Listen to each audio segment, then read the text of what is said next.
سوق الانتقالات يشتعل، صفقات مدوية وتعاقدات رسمية.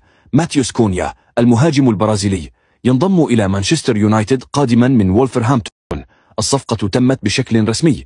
تشابي ألونسو مدرب جديد لريال مدريد، تم تأكيد الخبر رسميا. لوكا مودريتش لاعب الوسط المخضرم ينتقل إلى إنتر ميامي بعد سنوات مليئة بالألقاب مع ريال مدريد.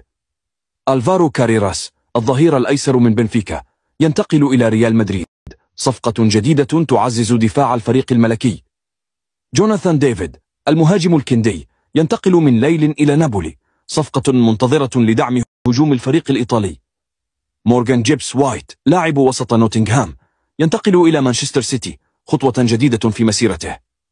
كارلو أنشيلوتي المدرب الإيطالي يبدأ مغامرة جديدة كمدرب رسمي لمنتخب البرازيل.